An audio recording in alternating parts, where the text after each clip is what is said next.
Di hadapan saya ada Bu Titin dan Saka. Saya mau ke Saka dulu sebentar. Boleh pakai mikrofon Saka ya. Saka sudah selesai semua di PN ya. Sekarang berkasnya semua dilempar ke Mahkamah Agung. Apa yang ada di benak Saka saat ini? Ya, Lebih dekat boleh? Iya, lebih dekat. jadi harapan Saka ya, ini kan sidang sudah selesai.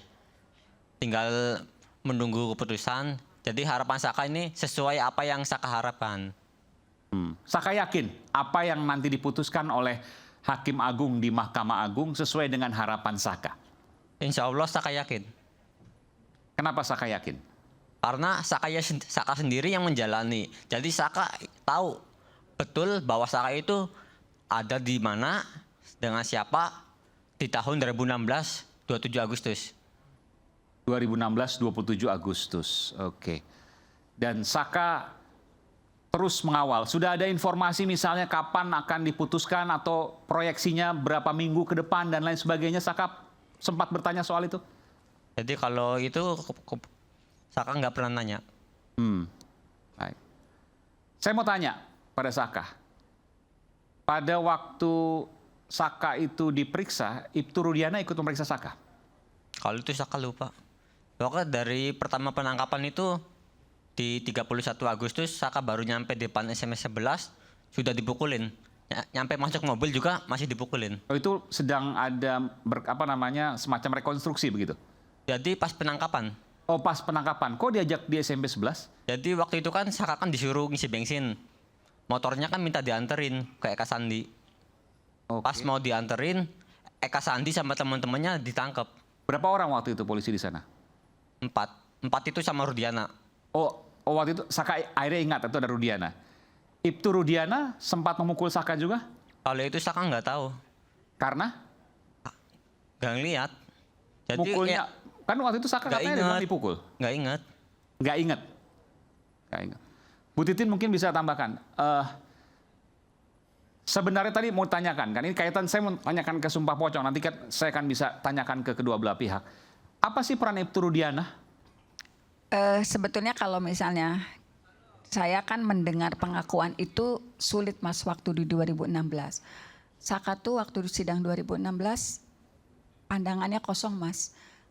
Pandangan kosong? Ya pandangan kosong, jadi seperti dia tuh apa yang terjadi pada dia nggak ngerti. Dia masih kecil Mas, 15 tahun. Iya, usia SMP kelas 9 lah mungkin sekarang ya. Ya nggak ngerti, tapi memang waktu itu penampilannya kan, Saka kan kuli bangunan dari umur 15. Karena apa? Saka itu ditinggal oleh ayahnya dari kecil. Jadi Saka tidak tahu ayahnya, dia ngelihat perjuangan ibunya. Ibunya itu cuma buruh cuci. Nah, dia tuh nggak mau sekolah karena pengen ngebantu ibunya. Jadi dia anak paling kecil, dia yang paling tahu bagaimana ibunya ketika pulang kerja. Di sana kan kalau buruh cuci di tahun itu cuma 15.000 Mas. Jadi dia yang paling 15.000 per hari? Per hari. Kerja seharian? Ya, di tahun 2016 gitu. Jadi Saka tuh memutuskan dia tidak sekolah karena dia tahu 2 kakaknya sekolah. Ibunya cuma buruh cuci. Itu 30.000 tuh udah paling gede banget. Makanya dia waktu itu mutusin kerja jadi kuli bangunan. Waktu kejadian itu dia sebetulnya sampai dia keluar kota. Karena kalau keluar kota kan upahnya lebih besar daripada di Cirebon. Dia tuh keluar kota, kemudian dia baru pulang waktu itu. Dia baru pulang karena usia 15 tahun, tapi pergaulannya dia pekerjaan orang dewasa, penampilannya memang seperti itu. Ngangkut batu, ngangkut semen dan lain sebagainya. 15 tahun tuh kelas 3 SMP, kelas 9 itu. Penampilannya tuh seperti itu, jadi dia rambutnya gondrong karena kan pergaulannya dengan orang dewasa, pakai baju robek-robek gitu, terus dia pakai anting. Mungkin tapi dari tinggi badan dia tinggi dibanding Sudirman. Kan saya tahu banget gimana Saka waktu itu, gimana Sudirman. Ibu mendampingi sejak awal ya, Bu Titin. Ya, tetapi yang dia memang tinggi badannya. Jadi waktu sidang tuh saya kan sebetulnya sudah dapat kuasa dari 7 terpidana, 7 tersangka waktu itu sejak tanggal 31. Jadi surat itu saya terima dari orang tuanya ketika ditangkap, mereka pada malam hari datang ke rumah saya. Gitu, datang ke kantor gitu. Kemudian tanggal 3, Termasuk Pak Rudiana, Bu Titin? bukan, orang tua yang ditangkap datang ke rumah. Oke, pada waktu itu kan Ibu mendampingi, betul ya? Saya hanya menerima kuasa dari orang tuanya, kemudian saya mencantumkan nama yang ditangkap, kemudian saya datang ke Polres Kota Cirebon pada tanggal 2, tanggal 3. Ada Pak Rudiana di situ waktu itu? Tidak ada, saya waktu itu komunikasinya, saya dapatkan kuasa, kemudian karena saya juga di situ dekat dengan anggota kepolisian dari Polres Cirebon Ya. Kota, surat kuasa itu diambil, ditandatangani, tapi Mbak Titi nanti besok Oke. diambil kembali. Jadi semua sudah ditandatangan sebetulnya. Tapi Baik. saya tidak bisa mendampingi sampai saya ketemu Saka di tanggal 16 September 2016 atau 3 minggu setelah Saka ditangkap dan kondisinya waktu itu masih kelihatan luka, tapi dia nggak bisa komunikasi. Kenapa nggak bisa komunikasi? Ya mungkin dia shock Mas, dia 15 tahun, Musik, tiba-tiba oke. ditangkap, dipukulin, dia juga sendiri, informasi Trauma berat waktu ya, itu. karena gini, informasi matanya di staples, Matanya? matanya di staples, Matanya di kelopak matanya? ya kelopak matanya di Sebentar, staples. matanya di staples? Dulu iya. Ini baru lagi, belum pernah saya dengar. Jadi banyak yang lupa. Mata di staples, jari didudukan kaki kursi lalu didudukan kursinya. Iya. Jadi mata cetek gitu. Masuk ke dalam besinya itu. Jadi nggak nyampe tembus juga. Terus juga sampai muka tuh dibikin asbak. Muka dibikin asbak Iya. Jadi dari rokok yang nyala. rokok yang nyala. Di mana, sebelah mana? Semua jadi dari muka Oh, sampai tapi- ke telinga. Harusnya kan bekas, tapi nggak bekas saya lihat. Udah lama sembuh. Tapi harusnya, maksudnya begini, itu melepuh waktu itu. Lepuh. Di sebelah mana? Kalau itu nyampe di telinga-telinga, sampai di sini mata. Iya, harusnya kan ada bekasnya. Saya tidak melihat ada bekas tapi. Yang terakhir kan di sebelah sini nih. Bekasnya cuma kan jekong, beda. Oh, itu ada titik begitu. Iya. Oke. Jekong. Tapi abunya disebar di muka. Dikusek di muka bukan di matanya. Ini ada beberapa legok, itu juga termasuk. Oke. Kalau yang staples bagaimana? Ya kalau staples kan kalau Saka nggak inget. Saking banyaknya bentuk dari siksaan. Iya. Oke. Cuman kami di Cirebon kan mendengar informasi itu, tapi kan kita susah buktikan Mas. Karena saya juga dari tanggal 31, 2, 3 sudah terima surat kuasa, tapi saya baru ketemu Saka tanggal 16 September 2016. Dan sepanjang itu, Bu Titin tidak pernah menemukan sosok Ibtu Rudiana. Tidak pernah, kecuali di sidang pertama. Oke, baik. Saya ke Bung Farhat. Artinya Ibtu Rudiana ikut menyiksa, ikut mengarahkan dan lain sebagainya. Bu Titin mengawal dari awal, nggak pernah ketemu Ibtu Rudiana. Ya kan proses kejadian kematian tanggal 27 Agustus, kemudian 3 hari kemudian Rudiana ke Polsek dan melihat katanya motornya nggak rusak. Kemudian dia melakukan penyisiran, ketemulah Aib dan Dede. Makanya di TV kita lihat Rudiana mengatakan, kamu yakin pembunuhnya? Mereka, iya saya yakin setelah mendengar keterangan Dede dan Aib. Ya. Langsung ditangkap pada tanggal 31 tersebut. Waktu mereka kan ini anak-anak ini tiap malam nongkrong di situ. 28, 29, 30, 31 nongkrong. Nah, karena informasinya tanggal 31 nongkrong lagi, akhirnya ditangkaplah mereka. Nah, disitulah mulai penyiksaan intimidasi. Dan sejak ditangkap tanggal 31 sampai 16 September 2016 16. itu tidak pernah Ibu Titin sebagai kuasa hukum mendampingi mereka.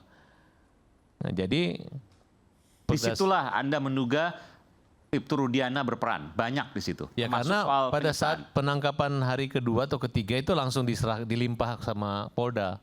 Jadi peran Rudiana situ sudah tidak ada lagi. Oke. Dia hanya penangkapan, Ya. penyiksaannya di situ dan pengarahan. Dan terbukti bahwa keterangan Liga Akbar, Teguh dan Dede yang mengarahkan perjawaban segala macam dan menghadirkan saksi palsu, saksi bohong itu adalah Rudiana.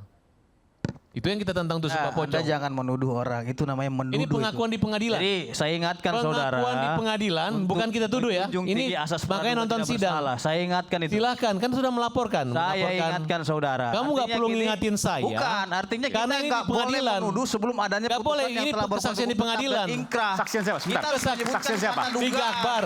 Presumption of Kemudian kesaksian innocence. Teguh. Kita seorang pengacara sudah Kemudian membuktikan kesaksian secara daripada duga, Dede seperti di depan itu. Pradi. Dan menyebut Ibtu Rudiana. Jelas menyebut nama Rudiana.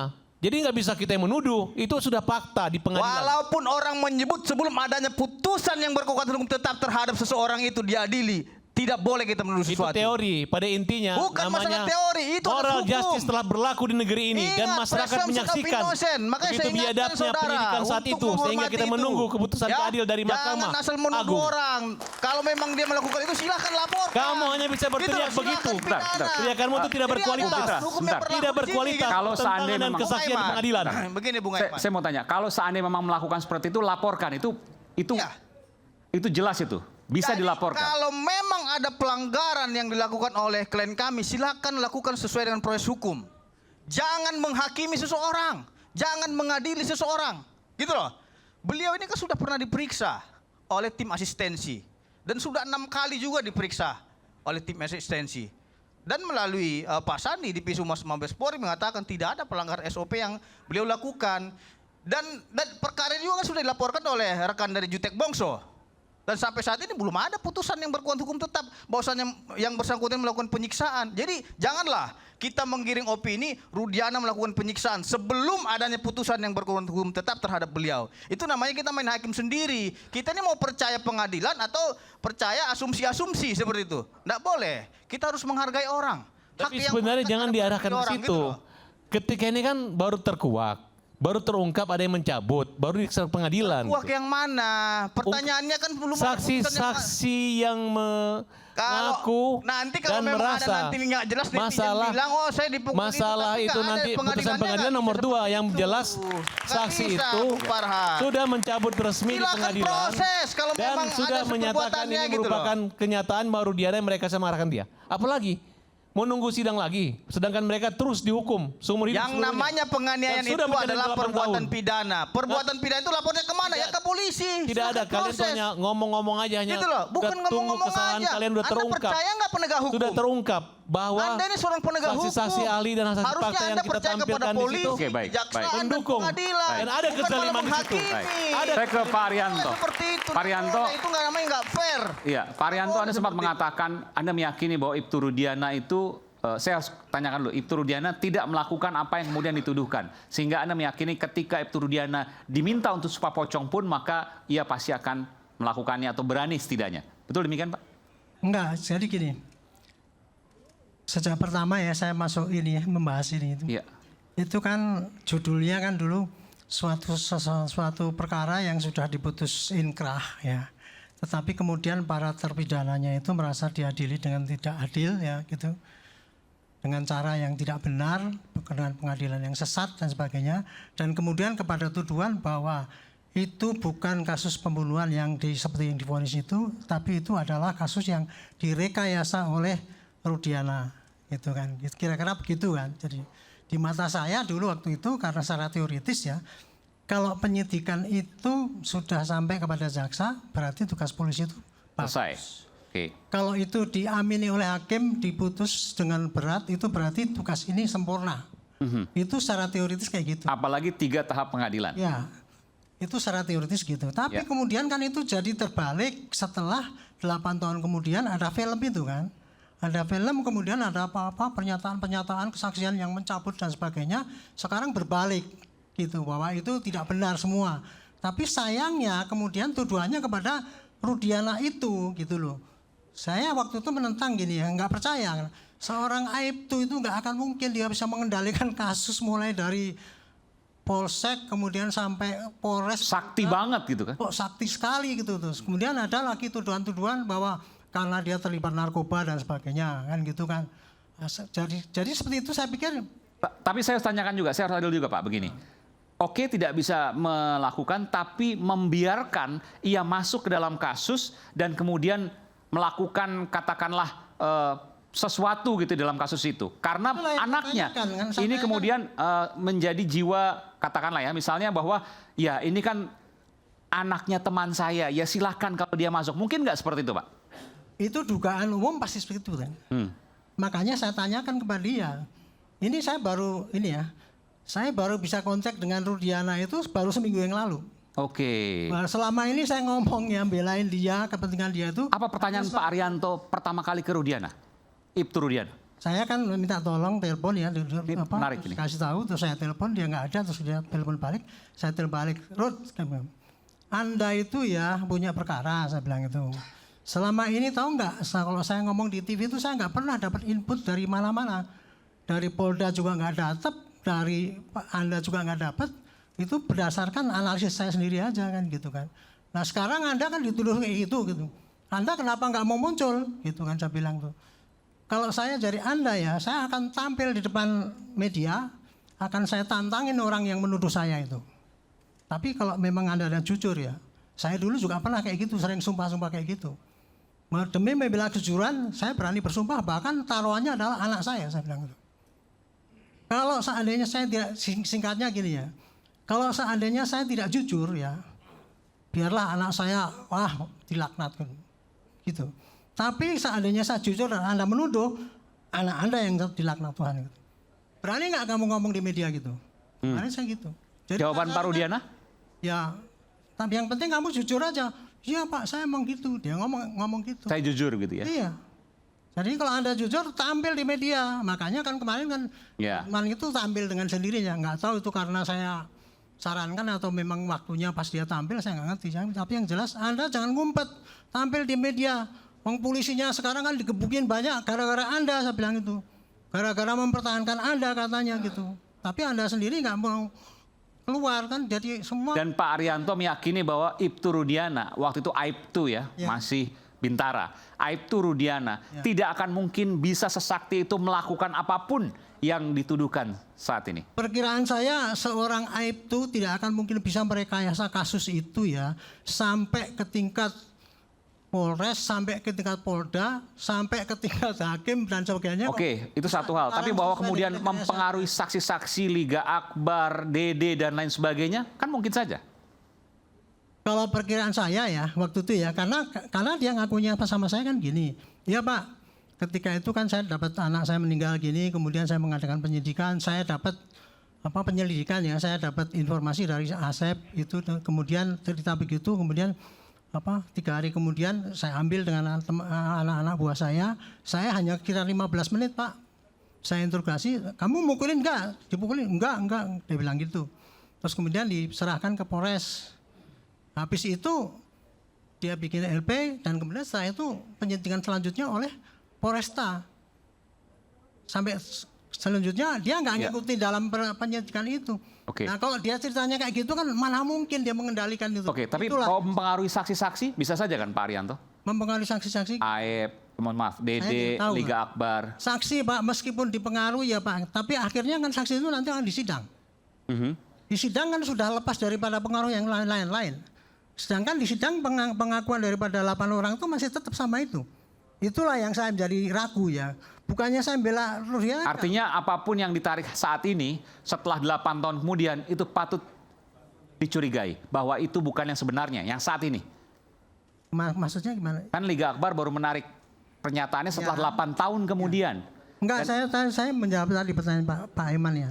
Apakah mungkin Rudiana itu mempengaruhi saksi kan gitu ya? Iya, menurut Liga Akbar kan iya. Saya pikir ya dia mungkin bisa saja ketika saat dia nangkap. Tapi setelah dia lepas, diserahkan kepada reserse, nggak akan mungkin Rudiana itu akan memaksakan supaya ini sampai ngaku di pengadilan itu. Estimate saya kan nggak akan mungkin itu terjadi. Pasti kalau saat itu di pengadilan pun akan berbelok. Pasti kembali Pak, itu kan nggak dibahas. Ini logikanya ya? Logikanya kayak gitu. Baik, kita akan kembali saat lagi, tetap bersama kami Rakyat Bersuara.